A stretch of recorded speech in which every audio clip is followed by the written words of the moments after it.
हो जाए जी आपके आदेश से। मैं राजन जी का व्यासपीठ से स्वागत करता हूं और मैं आपको कभी भूलता नहीं हूं। और मुझे एक मैं आपको छोटा सा बताऊंगा पहले संस्मरण। जब मैं प्रथम बार इस पार्क में आया था और मंगला परिवार के द्वारा जब वो रुद्राभिषेक चल रहा था, बहुत पुरानी मैं बता रहा हूं मैं आपको, उस समय भैया राजन श्रीवास्तव जी भी यहाँ आए हुए थे और उन्होंने एक चुटकुला वहां सुनाया था, मुझे आज तक नहीं भूला हूं मैं, लगभग 15 साल ज्यादा हो गए होंगे। और वो आपने उस दिन बता सुनाया था वहां, ये दौलत भी ले लो ये शोहरत भी ले लो, यही वो जगह है। और कहा था ये आदमी बड़ा परेशान है इसकी। अब आगे आप नहीं कह सकते, आप जानते हो, तो मैं फिर से आग्रह करूंगा कि भैया राजन जी का एक कोई बढ़िया सा एक जोक, कोई चीज। आपने बहुत नाम कमाया देश विदेश में, भैया राजू श्रीवास्तव जी ने, भैया राजन श्रीवास्तव जी ने बहुत नाम कमाया है, देश को हंसाया है, रोते हुओं को हंसाया है। और हमारे भैया राजू श्रीवास्तव जी तो स्वयं जाते जाते भी पूरे देश को हंसाते हंसाते चले गए, कौन उन्हें भुला सकता है उनकी यादों को। ऐसे ही हमारे भैया राजन जी पूरे देशवासियों को हंसाते रहते हैं। तो मैं व्यासपीठ से आग्रह करूंगा वह 2 मिनट हम लोगों को अवश्य दें और हमारे समस्त भक्तों को जरा खुशियां प्रदान करें अपनी वाणी से। धन्यवाद। सर्वप्रथम परम पूज्य हमारे कथा व्यास प्रहलाद जी को सादर चरण वंदन करते हुए, मैंने बहुत सारे कार्यक्रम किए हैं, कोई इतनी बड़ी व्यासपीठ से इतना बड़ा सम्मान मुझे पहली बार मिला है। लगातार हमको डीएम माला पहनाता है, एसडीएम माला पहनाता है, और मुझे पूजा पाठ में करता जरूर हूं, ज्ञान इतना नहीं है, लेकिन एक छोटा सा संस्मरण आपके समक्ष प्रस्तुत करना चाहता हूं। व्यास जी, कहा गया है कि इसी जन्म में सब कुछ प्राप्त होता है, कर्म का फल जो है वो इसी जन्म में मिलता है। तो एक जोक के जरिए मैं आपको बता रहा हूं। एक आदमी जो था वो जा रहा था जंगल में, उसने एक वृक्ष देखा, आम का वृक्ष देखा, उसमें बड़े सुंदर मीठे मीठे आम लगे हुए थे। उसकी आंख ने आम देखा, जीभ ने तुरंत कहा कि गुरु ये तो अपने लिए बना है। पेट कहने लगा गुरु आने दो। उसने फल तोड़ा, आम उधर में गया, तब तक उस बगीचे का माली आया और उसने 2 पीठ पे उस आदमी के लठ मार दी। यही जीवन है। गलती करी आंख ने, स्वाद लिया जीभ ने, गया पेट में और मार खाई पीठ ने। लेकिन कथा का अंत अब है, आंसू निकले लेकिन आंख से ही। तो ये सारा दोष आंख का था और आंख से ही निकला। बहुत सारी महिलाएं बैठी हैं, एक छोटा सा वृतांत आपको सुना रहा हूं, ये मेरा अपना अनुभव है। बहुत 1 सेकंड रुक जाइएगा। हमारे यहाँ जब भारतीय महिलाएं घर में पोछा लगा रही हो, तो ये सत्य है कि हिंदुस्तान का कोई भी महिला अगर घर में पोछा लगा रही तो उसका पति चाहे डीएम हो, एसएसपी हो, कप्तान हो, वो गीले पोछे में आ ही नहीं सकता है। ये सत्य बात बता रहा हूँ, हिम्मत ही नहीं उसकी। मतलब कप्तान साहब की बीवी अगर पोछा लगा रही, कप्तान साहब भी ऐसे आएंगे जैसे घर में मिसाइलें बिछी।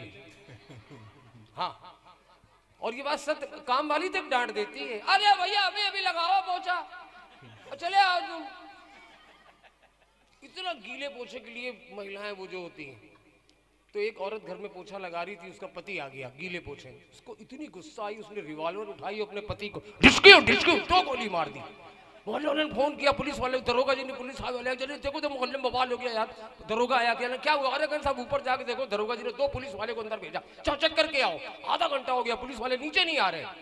तो दरोगा जी ने फोन किया पुलिस वाले, क्या हुआ? अरे साहब बोले वो गीला पोछा लगा रही थी महिला, वो साहब उसका पति आ गया, उसने गोली मार दी। बोले तुम क्या करो? गिरफ्तार करो उसको। बोले साहब कैसे गिरफ्तार करें? बोले क्यों? साहब पोछा अभी भी गीला है।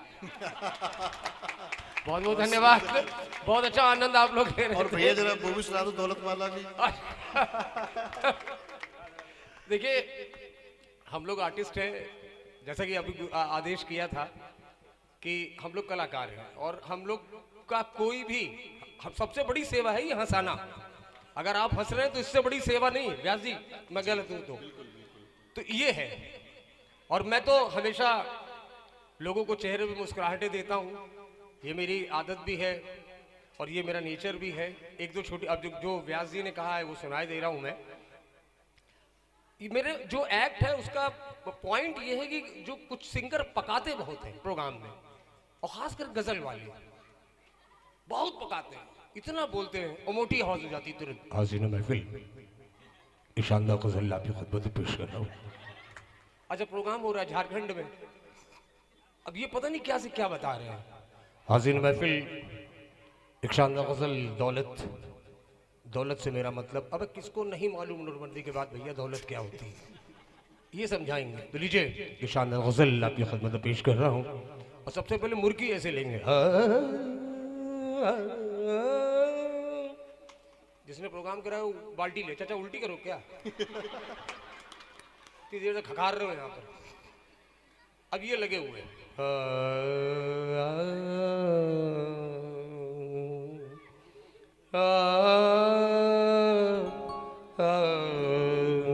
तो लीजिए हाज़िर महफिल।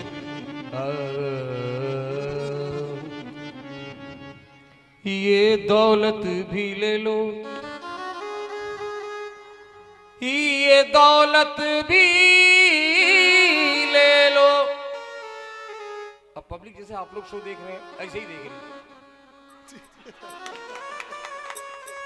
पब्लिक को लग रहा है कि कुछ होगा, ये अभी 1 घंटे से ये दौलत भी,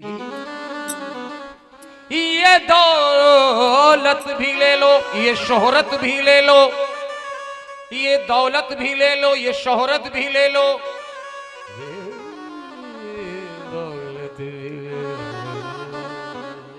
ये दौलत भी ले लो, ये शोहरत भी ले लो।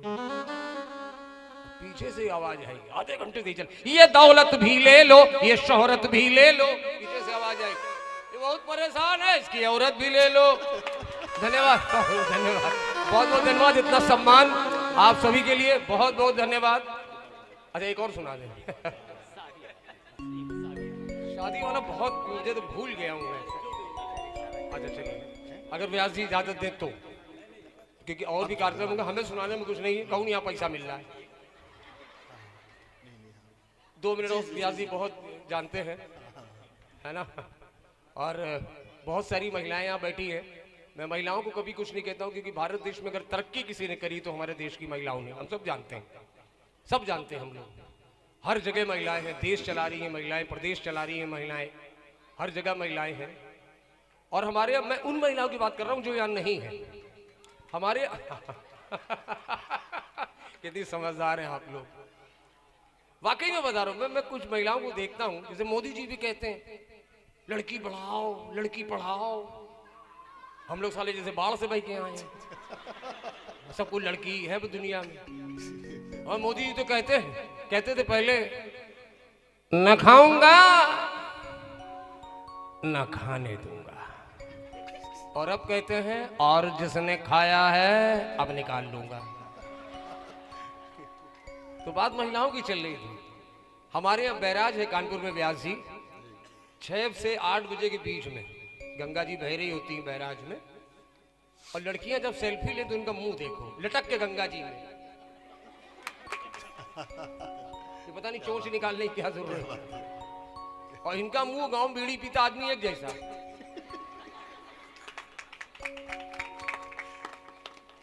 लड़के बाइक से चले जा रहे हैं बाल हिलाते हुए, मोबाइल 25,000 का और मुंह 20 रुपए का।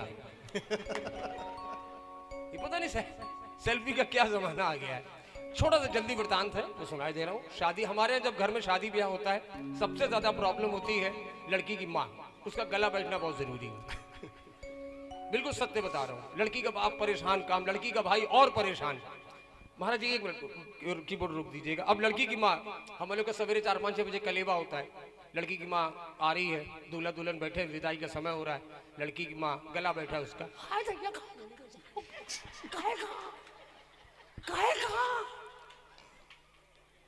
उनका गला बैठ जाता है, बीच में गुस्सा होता तब उनका थोड़ा बहुत मुंह आता है। अब लड़की की माँ दूल्हे के पास पहुंची, दुल्हन के पास, बस भैया आप लोग की कट गई, हम तुम्हें देखला भैया, कलेजे टुकड़ा देख रहे, कलेजे टुकड़ा, बिटिया नहीं है, गाय है, गाय। दुल्हन छोटे भाई बुलावे, चेक करके आओ सही बात तो नहीं, गैया दिए दे रहे, चेक करके आओ गाय है तो नहीं है, सही बात। भैया हम लोग की कट गई, अब तुम्हें देखना। लड़की को पिता बोला, अरे सपा बसपा छोड़ो, लड़की पिता हो रही, बात करो आके। अब लड़की का बाप बहुत सेंटिमेंटल दुखी, बस बेटा इतनी सी थी जब पैदा हुई थी। दूल्हा बोला, हम भी इतने बड़े थे जब पैदा हुए थे। बेटा तुम्हें विश्वास नहीं होगा, बहुत प्यार से पाला है बिटिया को हमने। दूल्हा बोला, अच्छा हंटर मार के पाले गए क्या? अब लड़की के भाई को बुलाया गया, अरे बेटा बात करो, विदा हो रही, बहन विदा हो रही, बेटा बात करो, इशारा हो तुम। अम्मा ये बाबू के लिए जरा पीछे आओ, 2 मिनट तंबू के, 1 मिनट हम पहले बात कर ले तुम लोगों से। बार बार लड्डू लेके घुस रही, पता लौंडक सो गए, साले परेशान कर दिया, कमरा घेर के बैठी 3 साल से। अच्छा कहता विदा हो रही है, हमारे बारे में सोचो। वो नीला सूट पहने बारात में आई, बात कराओ, बहुत हो गया। अरे बेटा पहले जीजा बात तो अपनी शादी की बात कर, कभी ना कहीं बात कर, जीजा बात कर रहे हैं, जीजा कौन है, कौन जीजा? ये जीजा है, ये पहलवान। बेटा इसे बात नहीं करते, जीजा है। अम्मा रुक जाओ, मूड खराब है हमारा। तुम्हें पता है पूरी रात जुआ हुआ है बारात में, पूरी रात जुआ हुआ है, 3 बार पुलिस आई है, 4 बाराती कम है। साले ऐसी जगह तुम लोग बारात तय करिए, पूछा भी नहीं हमसे है। साले हम बार बार लोगों से कहा भैया गोविंद नगर वाले पुल से बस लाना, साले शुक्लागंज चले गए। हम बस ढूंढ रहे पुल के नीचे, बात कर लबरबर कर रही हो हमने सब। ये चावला साहब हमारे पड़ोसी, उन्होंने अपना कमरा दिया, फ्लैट दिया, कहते भैया तुम्हारे घर में बहन की बारात आ रही, बारात रुका लो है। और इन लोगों ने साले मसाला खा के नाली जाम, जाली सड़क पे, वहाँ लबरबर कर रही हो। तुम्हें पता है अम्मा, सोफा दिए रहो, स्कूटर दिए रहो, सब अपनी बस में चढ़ा रहे थे, चावला साहब का सामान चढ़ा लिया पूरी रात में। बार बार लबर, बेटा इससे फोटो बना, रुक जाओ मैं बात कर, हम जीजा से बात, कौन जीजा? ये है, ये जीजा इधर। अच्छा ऐसे में साली जो होती छज्जे पे, छोटी छोटी होती है 14-15 साल, इनको बड़ा कैसे होता है, जीजू या जीजू। अबे एक दे दिया, दूसरी देख रहे हो हैं? यार ये मामा की लौंडिया, चल अंदर। लड़का देखा जा रहा, फिर भी उफनाएं पड़ी। और तुम जीजा इधर ध्यान रखना, एक ही बहन है मेरी एक ही बहन है, ध्यान रखना। मेरी बहन को छुआ, टच किया, ध्यान रखना। एक लड़का पीछा करता था, 3 गोली मारी, विजयनगर गंदा नालम, लाश आज तक पड़ी उसकी, पुलिस नहीं ढूंढ पाई। अपने मुंह से बोलो मेरी बहन को कभी टच नहीं करो, मुंह से बोलो मेरी बहन को टच नहीं करोगे। बोला भैया जैसे तुम्हारी बहन वैसे आज से हमारी बहन। थैंक यू, बहुत बहुत धन्यवाद, बहुत बहुत धन्यवाद।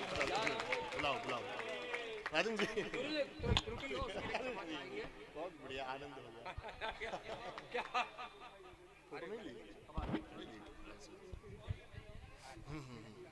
साथ देते हैं। अरे नहीं भैया, अरे आपका तो स्नेह बहुत।